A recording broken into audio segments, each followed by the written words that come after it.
Hello everyone. BSc first year के पिछले video तक हमने एविडेंसेस ऑफ ऑर्गेनिक इवोल्यूशन इसके अंतर्गत टेम्परेरी एम्ब्रियोनिक स्ट्रक्चर्स के बारे में पढ़ा था। उससे आगे का भाग हम इस वीडियो के अंदर पढ़ेंगे।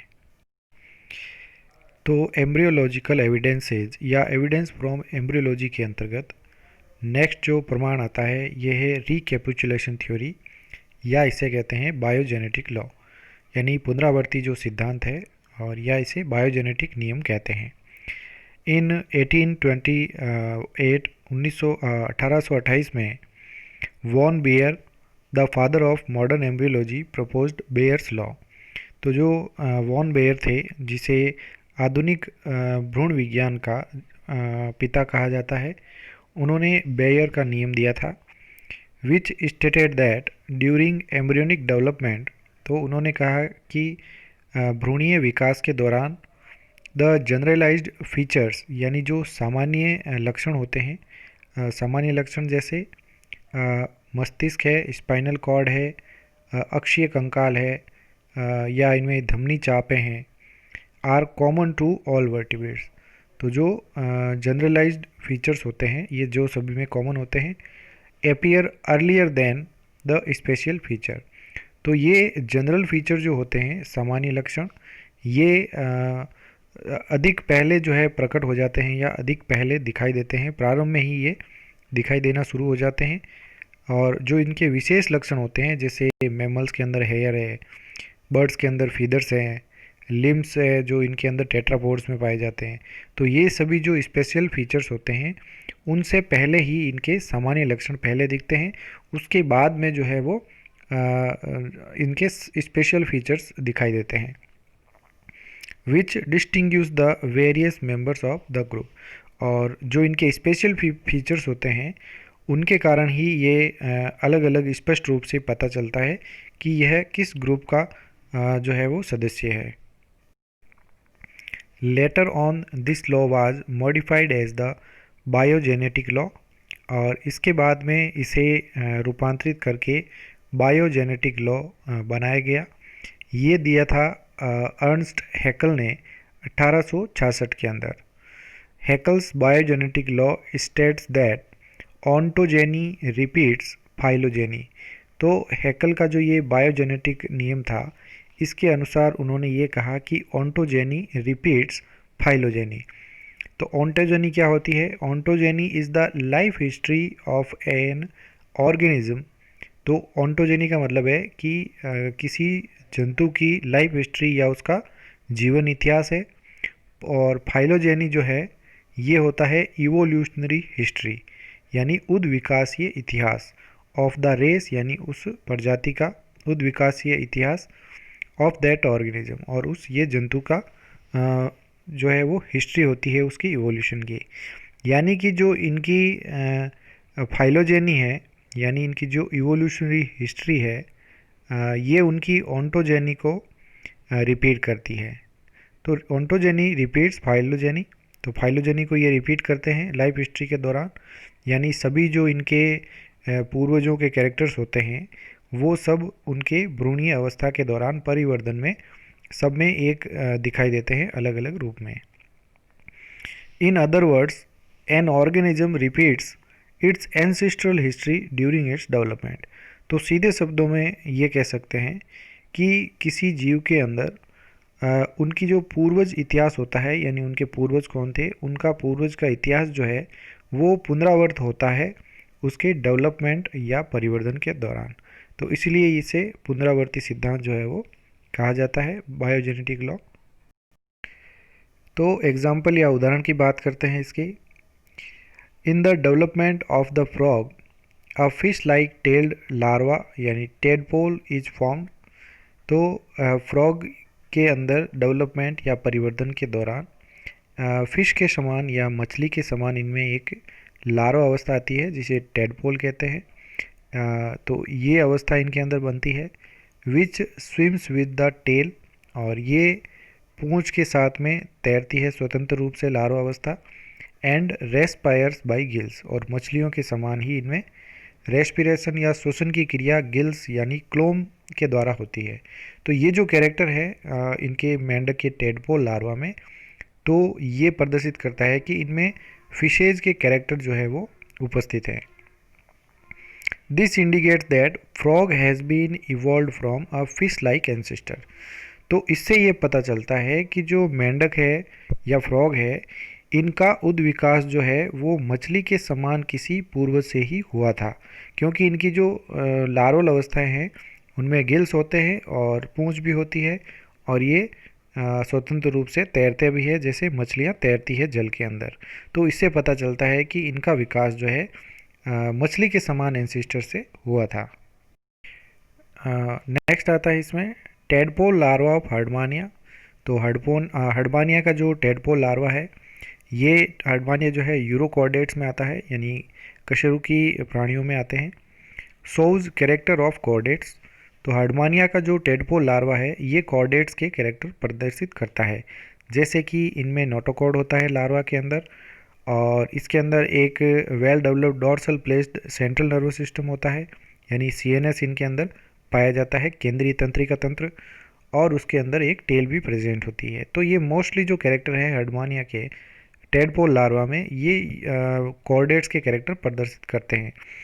लेकिन एडल्ट जो हर्डमानिया होता है वयस्क अवस्था के अंदर इस प्रकार के नोटोकॉर्ड और टेल यानी पूंछ इनके अंदर नहीं पाई जाती है। तो वयस्क अवस्था में हम ये पता नहीं लगा सकते कि हर्डमानिया जो है वो कौन से ग्रुप का एनिमल है, इनवर्टिब्रेट है या वर्टिब्रेट है, लेकिन लार्वा अवस्था से जरूर पता लगा सकते हैं। Nervous system is also very much reduced. तो जो नर्वस सिस्टम या तंत्रिका तंत्र होता है वो एडल्ट हर्डमानिया या वयस्क के अंदर जो है बहुत ही ज़्यादा अपहासित प्रकार का पाया जाता है। दस the larva shows is ancestral character. इसलिए इनका जो लार्वा है ये इनके पूर्वजों के लक्षण प्रदर्शित करता है। पूर्वजों के लक्षण मतलब कि कॉर्डेट्स के लक्षण जो है वो प्रदर्शित करता है, और उसी से पता चलता है कि टेडपोल लार्वा जो है ये हर्डमानिया का लार्वा है, और हर्डमानिया जो है वो कॉर्डेट्स प्रोटोकॉर्डेट्स के अंतर्गत आते हैं। अब जो नेक्स्ट इसमें एविडेंसेज आते हैं वो आते हैं बायो जियोग्राफिकल एविडेंसेज या जैव भौगोलिक प्रमाण, यानी एविडेंसेज फ्रॉम बायो जियोग्राफी, या जो ये प्रमाण मिलते हैं बायो जियोग्राफी से, उनके द्वारा हम उद्विकास को किस प्रकार से बता सकते हैं कि इनमें इवोल्यूशन हुआ था। Bio geography is the study of distribution of animals and plants on the earth. तो बायो जियोग्राफी या जैव भौगोलिक जो है, इसका मतलब होता है कि इनमें अध्ययन किया जाता है एनिमल्स यानी जंतुओं के डिस्ट्रीब्यूशन या वितरण के बारे में, तथा पादपों के वितरण के बारे में जो कि संपूर्ण पृथ्वी पर फैले हुए हैं। तो जंतु व पादप दोनों के ही वितरण पृथ्वी पर किस प्रकार से हो रखा है, उसे उसकी जो स्टडी होती है उसे बायो जियोग्राफी या जैव भौगोलिकी कहते हैं।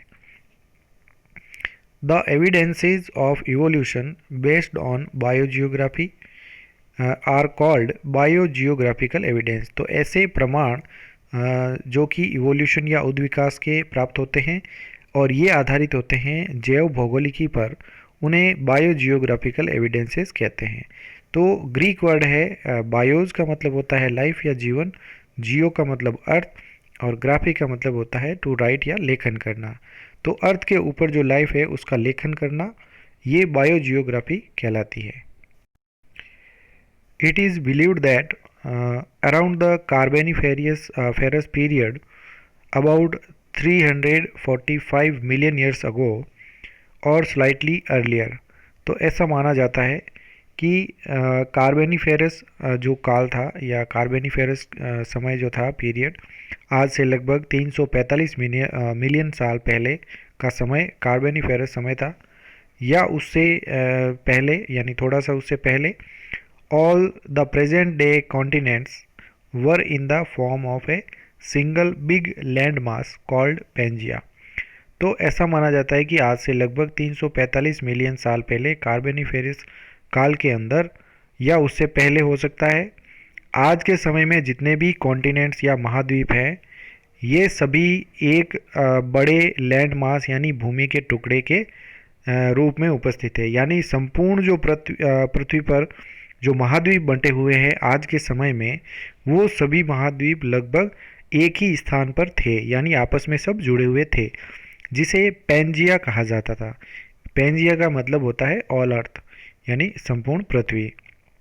तो पहले सभी स्थलीय क्षेत्र जो है वो एक साथ थे, उनके मध्य में महासागर नहीं थे।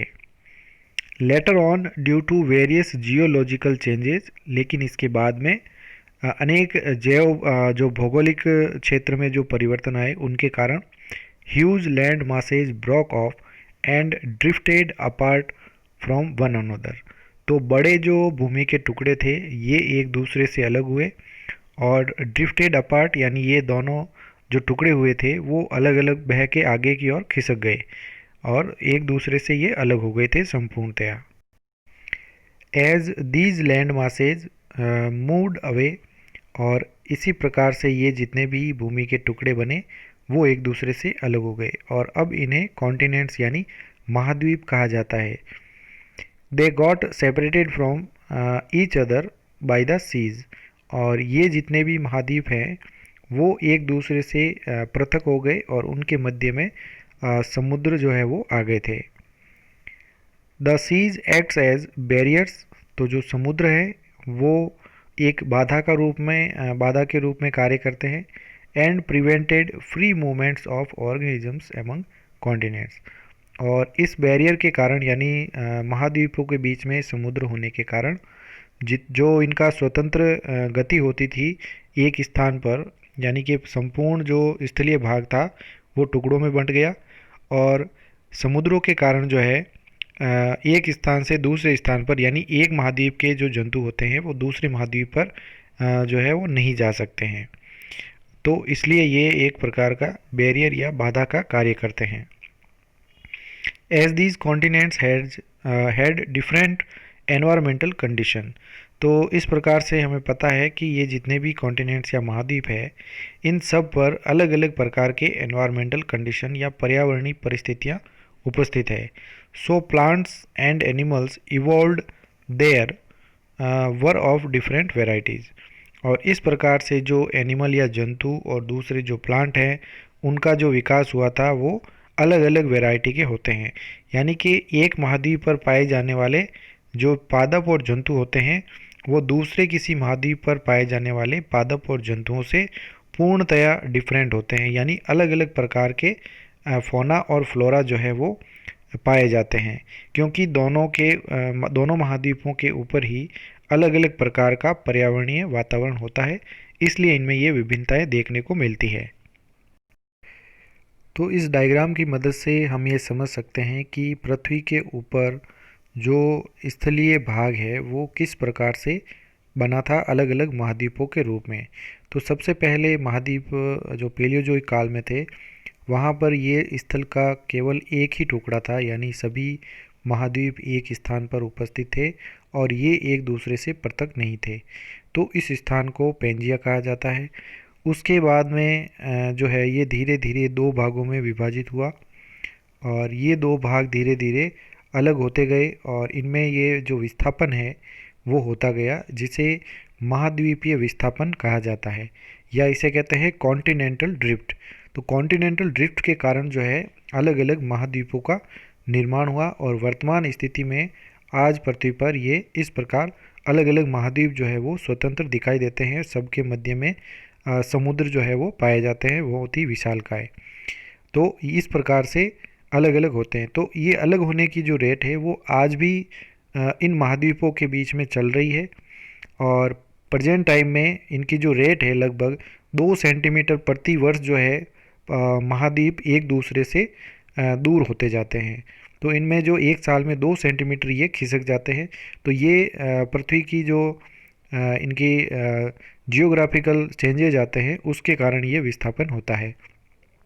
तो इनके कारण क्या है कि जो एक महाद्वीप पर पाए जाने वाले जो फौना और फ्लोरा होते हैं वो दूसरे महाद्वीप पर पाए जाने वाले फौना और फ्लोरा यानी प्राणी तथा वनस्पति से अलग होते हैं, क्योंकि यहाँ के पर्यावरण अलग अलग प्रकार के होते हैं, इसलिए इनमें ये डिफरेंसेस देखने को मिलता है। Thank you so much. इसके बाद का नेक्स्ट भाग जो है वो हम अगले वीडियो के अंदर पढ़ेंगे।